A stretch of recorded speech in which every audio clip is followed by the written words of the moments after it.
Jeremy Fernandez there. Well, many rusted-on Labor and Liberal voters have been disillusioned as both leaders chase votes at the expense of the values and policies that used to define their parties.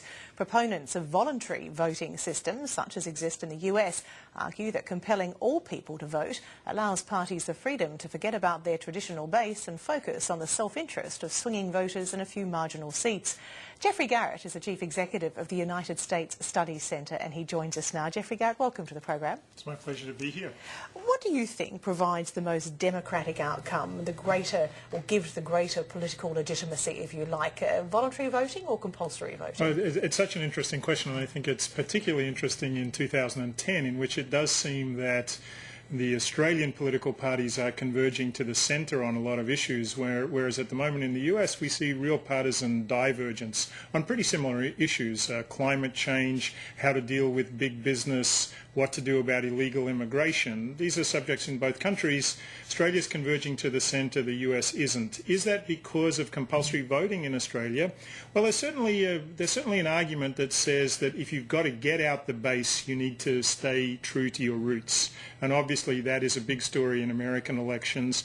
Whether it's the only explanation for these different trends we're seeing in Australia and the US at the moment, I'm not so sure. Would you venture, though, as to which provides greater legitimacy? Legitimacy is an interesting question. You know, Americans say we're such a democracy. People only vote if they want to vote. They're free to choose, as Americans like to say. But of course, it does mean that there are bizarre things that happen in the United States. If the weather is bad, fewer people turn out. Parties do things like organise buses to get individuals to the polling place. Is that really democratic?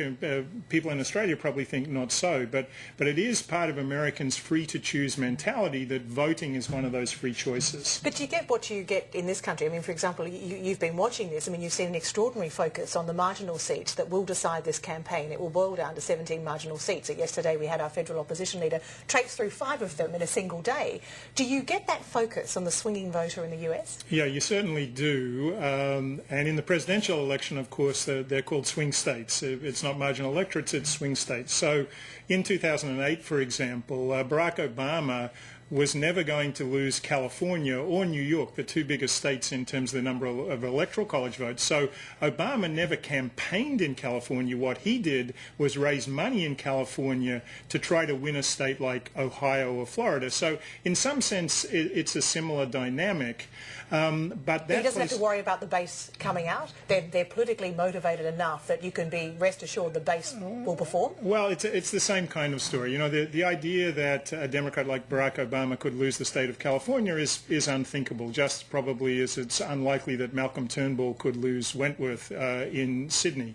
So the swing state marginal constituency issue is a reality. I think the bigger thing of interest in this election campaign is just how much it seems on so many issues the Labor government has moved to match the coalition, whereas in the US at the moment the Democrats, even though they're not very popular, are sticking to their left-wing guns on some pretty similar issues. Would you say then, though, that if we didn't have compulsory voting in this country at a time when the two major parties seemed closer at the end of the horseshoe than at any other time, that it would be hard to inspire people to come out and vote? Inspiring voters, well, that's an interesting one, isn't it? I mean, again, the American evidence says the closer the election is, the more people vote, the more people want to vote. But what about the closer the policies of the two major parties? The more people who vote or the more people who are not so fussed? I think you're right. It's not so fussed because you say there's, as Americans would say, there's not a dime's bit of difference between these two sides. It really doesn't matter. So that it clearly is an issue. But of course you could say on the other hand, this is political science theory really, that it's not a bad thing that the parties are close together because they're where, quote unquote, most of the voters are. Do you get pockets of people in the US who are largely ignored because they're not politically active, they're not going to go out and vote, and so the major parties just ignore them? Yes, that's typically been the case. So again, look at 2008, a very interesting election. The normal story in American politics is that it's older Americans who vote more, and older Americans tend to be more conservative.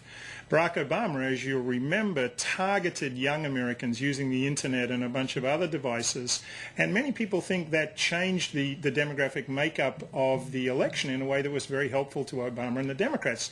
Now, of course, he's got to keep them interested because they don't have to vote. They're worried about jobs in a tough recession. So that's a big challenge for the Democrats going forward. What do you think of our campaign?